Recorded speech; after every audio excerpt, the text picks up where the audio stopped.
Dear students अस्सलाम वालेकुम। हम फिज़िक्स क्लास 9th का चैप्टर नंबर 6 पढ़ रहे हैं। हमारा आज का टॉपिक है न्यूमेरिकल्स ऑफ सिक्स चैप्टर और हमारा न्यूमेरिकल है 6.1। आइए सॉल्व करते हैं। अब 6.1 में क्या है? A spring is stretched 20 mm by a load of 40 newton. Spring है, उस पर लोड या फोर्स 40 न्यूटन अप्लाई होती है और उसकी लेंथ में इजाफा होता है। और कितना इजाफा होता है? 20 mm, 20 millimetre. Calculate the value of spring constant. Spring constant मालूम करना है। If an object causes an extension of 16 mm, what will be its weight? अब ये इसका पार्ट 2 है, ये नेक्स्ट स्टेप में करेंगे। पहला स्टेप इसका कंप्लीट करते हैं। तो यहाँ पर गिवन डाटा में फोर्स है 40 न्यूटन फोर्स दी हुई है, ये हम नोट कर लेते हैं। उसके बाद एक्सटेंशन x ये 20 mm ये हमें दी गई है, इसको हमने नोट कर लिया। और मालूम हमने क्या करना है? To find spring constant k, ये हमने फाइंड करना है। अब ये 20 mm जो है इसको हमने चेंज करना है, यानी x जो है सबसे पहले इसको हम चेंज करेंगे 20 मिलीमीटर को मीटर में, क्योंकि हमने स्टैंडर्ड यूनिट जो है वो यूज करने हैं। तो 20 डिवाइडेड बाई 1000 करेंगे और ये मीटर में चेंज होगा, क्योंकि 1 मीटर में 1000 मिलीमीटर होते हैं। तो अगर मिलीमीटर को मीटर्स में चेंज करना है तो 1000 पर डिवाइड करना है। अब डिवाइड किया तो ये 0.02 मीटर, ये 0.02 मीटर्स आएंगे। अब हुक्स लॉ यूज करना है। हुक्स लॉ में ये बताता है कि फोर्स जो होती है, फोर्स F, ये इक्वल होती है kx के। अब ये फोर्स है जो हम किसी स्प्रिंग पर अप्लाई कर रहे हैं। x उसमें एक्सटेंशन या कंप्रेशन है और k जो है ये कांस्टेंट है। और k हमने चूंकि फाइंड आउट करना है तो k is equal to F divided by x। अब F क्या है हमारे पास? 40 न्यूटन है।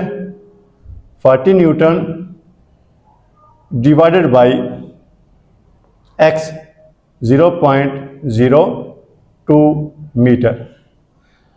अब 40 डिवाइडेड बाई 0.02 मीटर। अब इसको सॉल्व करते हैं।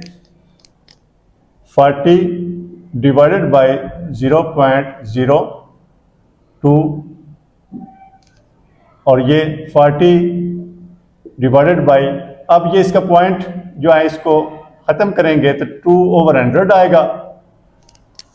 2 डिवाइडेड बाई 100 आ गया और 40 मल्टीप्लाई 100 बाई 2 और ये 2 और 40 को सिंप्लीफाई करेंगे तो 20 मल्टीप्लाई 100 और ये 2000 आ जाएगा। तो ये इसको सिंप्लीफाई करें तो हमारे पास 2000 न्यूटन पर मीटर। और ये 2000 को आप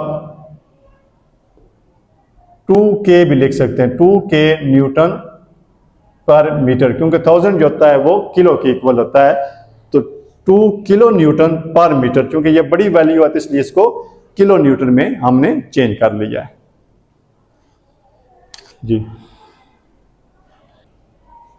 जी स्टूडेंट्स, अब हम इस क्वेश्चन नंबर न्यूमेरिकल जो हमारा 1 न्यूमेरिकल है इसका पार्ट 2 सेकंड पार्ट हम सॉल्व करते हैं। If an object causes an extension of 16 mm, what will be its weight?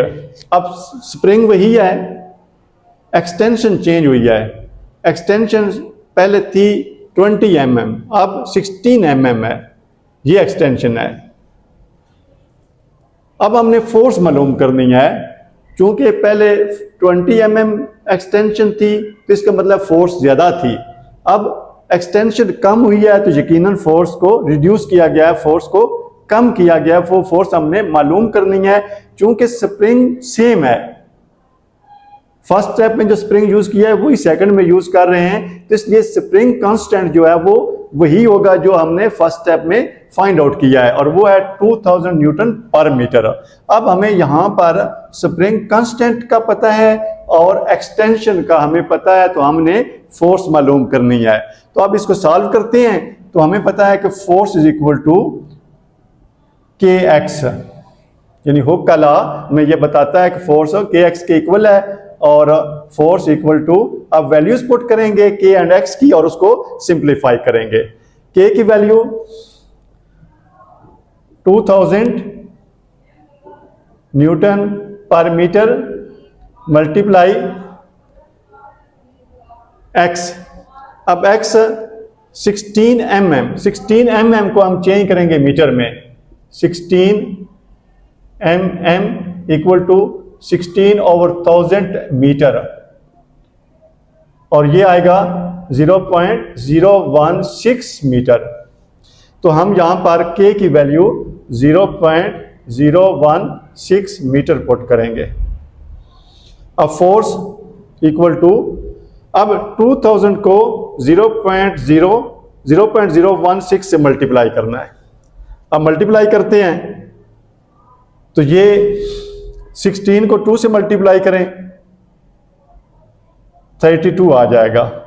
अब चूंकि यहां पर पॉइंट इधर से 3 डिजिट छोड़ के पॉइंट आ रहा है, और इधर हमारे 2 के साथ 3 0 हैं, तो इसलिए ये सिंपली 2 को 16 से हम मल्टीप्लाई कर देंगे। अगर ऐसे समझ ना आए तो हम इसको सेपरेट मल्टीप्लाई करके भी यही प्रूव कर सकते हैं। फॉर एग्जांपल हम इसको प्रूव करते हैं कि 0.016 मल्टीप्लाई 2000। अब इसको 2 से मल्टीप्लाई कर लें,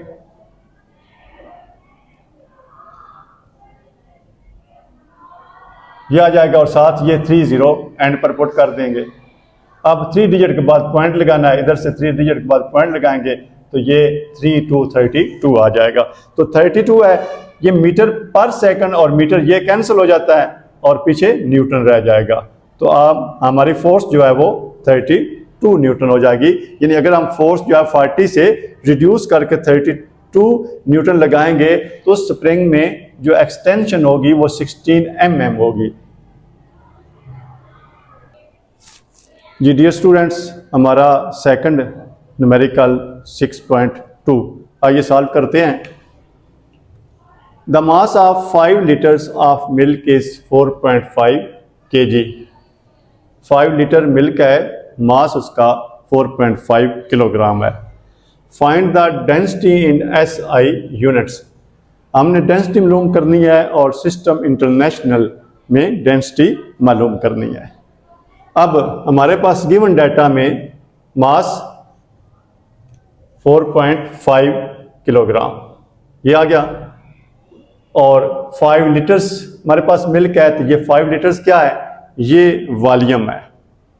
अब वॉल्यूम V जो है ये 5 लीटर है, लेकिन इसको हमने चेंज करना है क्यूबिक मीटर में, क्योंकि सिस्टम इंटरनेशनल में हमने फाइंड आउट करना है अपना जो सोल्यूशन है, तो इसलिए सिस्टम इंटरनेशनल में क्यूबिक मीटर जो है वो वॉल्यूम का यूनिट है, ना कि लीटर। तो हमने लीटर को चेंज करना है। अब 1 लीटर जो है इसका वॉल्यूम जो है ये 0.001 क्यूबिक मीटर।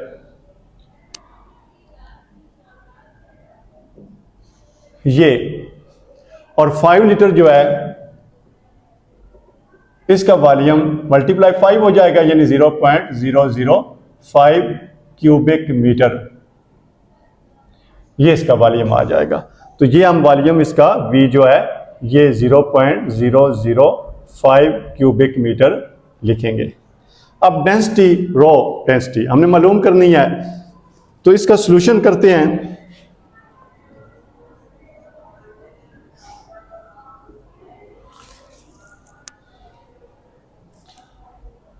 अब हमें मालूम है formula M is equal to rho V, यानी मास जो है किसी चीज का मालूम करना है तो डेंसिटी और वॉल्यूम को मल्टीप्लाई करते हैं तो मास आता है।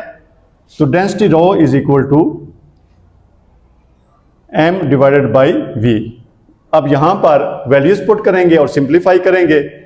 m की वैल्यू 4.5 किलोग्राम और v की वैल्यू हमारे पास वॉल्यूम v ये 0.005 मीटर क्यूब।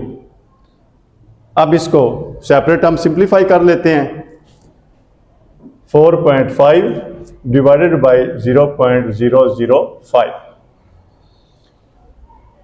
अब ये 4.5 इसको 45/10 आप लिख सकते हैं, डिवाइडेड बाई इसको 5 और 1000 लिख सकते हैं।